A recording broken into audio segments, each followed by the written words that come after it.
Hello दोस्तों, अब हम बात करेंगे कोलगेट पाल्मोलिव इंडिया लिमिटेड की, जिसका क्वार्टर थ्री का रिजल्ट आज कंपनी ने डिक्लेयर कर दिया है। तो चेक करते हैं कंपनी का क्वार्टर थ्री का रिजल्ट कैसा है, पर उससे पहले चेक करते हैं कंपनी कुछ फंडामेंटल्स।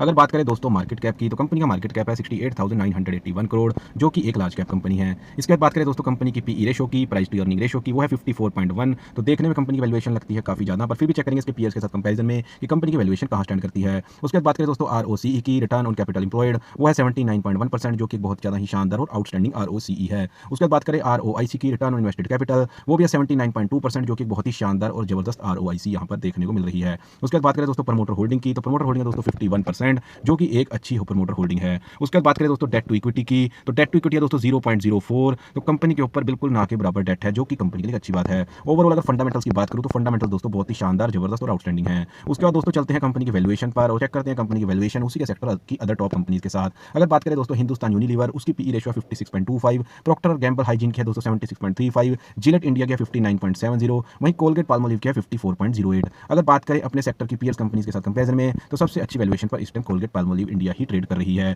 उसके बाद बात करें दोस्तों बुक वैल्यू की, तो बुक वैल्यू दोस्तों पिछले साल जो कंपनी की थी वो थी 63.78, जो कि इस साल बढ़कर 64.83 हो गई है, जो कि एक कंपनी के लिए अच्छी बात है। तो फाइनली दोस्तों चलते हैं क्वार्टरली रिजल्ट पर, जिसके लिए मेनली हमने वीडियो बनाया है। तो चेक करते हैं अपने क्वार्टर थ्री के नंबर्स कंपनी ने कैसे डिक्लेयर किए हैं। तो सबसे पहले बात करें दोस्तों सेल्स की, तो इस क्वार्टर में कंपनी ने जो सेल्स डिक्लेयर की हैं वो दोस्तों की हैं 1396 करोड़ की, जो कि पिछले क्वार्टर में दोस्तों थी 1471 करोड़ की। तो अगर सेल्स की बात करें तो कंपनी ने क्वार्टर ऑन क्वार्टर यहाँ सेल्स में डी ग्रोथ दिखाई है। क्या सेल्स के साथ साथ कंपनी ने नेट प्रॉफिट में भी डी ग्रोथ दिखाई है? तो हाँ दोस्तों, यहाँ सेल्स के साथ साथ कंपनी ने नेट प्रॉफिट में भी डी ग्रोथ दिखा दी है, जो कि पिछले क्वार्टर में कंपनी ने सेल्स की थी वो 340 करोड़ की थी, जो कि इस क्वार्टर में गिरकर 330 करोड़ की रह गई है, नेट प्रॉफिट हुआ है। तो ओवरऑल दोस्तों बात करें क्वार्टर ऑन क्वार्टर रिजल्ट की, तो quarter on quarter result company का अच्छा नहीं रहा है। इसके बाद दोस्तों देख लेते हैं कंपनी का year on year quarterly result. क्या कंपनी ने इस क्वार्टर में पिछले एक साल के क्वार्टर के नंबर्स को यहाँ बीट किया है, या कंपनी एक साल के बाद भी वहीं स्टेबल खड़ी दिखाई देती है या पीछे जाती दिखाई देती है? तो सबसे पहले बात करें दोस्तों सेल्स की, तो पिछले साल इसी क्वार्टर में कंपनी जो सेल्स की थी दोस्तों वो की थी 1291 करोड़ की, जो कि इस क्वार्टर में बढ़कर दोस्तों 1396 करोड़ यहाँ पर सेल्स हो गई है।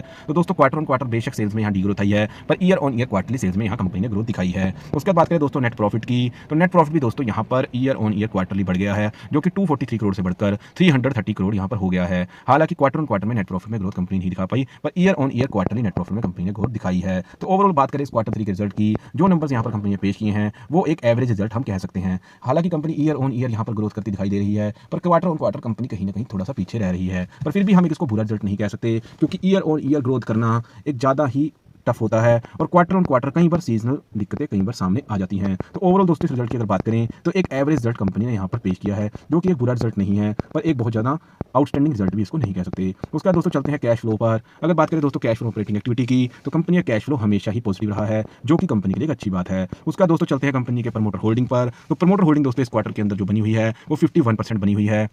और अगर बात करें तो कंपनी की प्रमोटर होल्डिंग पिछले कई सालों से लगभग 51% पर स्टैंड है और स्टेबल दिखाई देती है, जो कि इन्वेस्टर्स के लिए एक बहुत ही अच्छी बात है। तो ओवरऑल दोस्तों बात करें अगर कंपनी के फंडामेंटल्स की, तो कंपनी के फंडामेंटल्स बहुत ही बढ़िया, जबरदस्त और शानदार यहाँ पर दिखाई देते हैं। उसके बाद बात करें दोस्तों कंपनी की वैल्यूएशन की, तो वैल्यूएशन भी कंपनी की यहाँ बिल्कुल सही ट्रेड हो रही है। उसके बाद बात करें दोस्तों कंपनी के बुक वैल्यू की, तो बुक वैल्यू भी दोस्तों पिछले साल के मुकाबले इस साल बढ़ गई है। उसके बाद बात करें दोस्तों क्वार्टर थ्री के नंबर्स की, तो क्वार्टर थ्री का रिजल्ट दोस्तों यहाँ पर एवरेज आया है। ईयर ऑन ईयर कंपनी ने नेट प्रॉफिट में भी और सेल्स में भी ग्रोथ दिखाई है। वहीं अगर बात करें क्वार्टर ऑन क्वार्टर की, तो कंपनी की सेल्स में भी डी ग्रोथ आई है, नेट प्रॉफिट में भी यहाँ डी ग्रोथ आई है। उसके बाद बात करें दोस्तों कंपनी के कैश फ्लो की, कैश फ्लो कंपनी का दोस्तों आया है पॉजिटिव, जो कि एक बहुत अच्छी बात है। उसके बाद बात करें प्रमोटर होल्डिंग की, तो प्रमोटर होल्डिंग यहाँ पर स्टेबल और सही दिखाई देती है, जो कि है 51%। तो ओवरऑल दोस्तों ये था मेरा analysis Colgate Palmolive India limited quarter three result का। बाकी आपको मेरी वीडियो कैसी लगी आप हमें कमेंट सेक्शन में बता सकते हैं। अगर आपको दोस्तों वीडियो अच्छी लगी मेरी वीडियो को लाइक करें, और आगे भी आप हर कंपनी का क्वार्टर रिजल्ट का एनालिसिस देखना चाहते हैं तो मेरे चैनल को सब्सक्राइब करें। Thank you very much.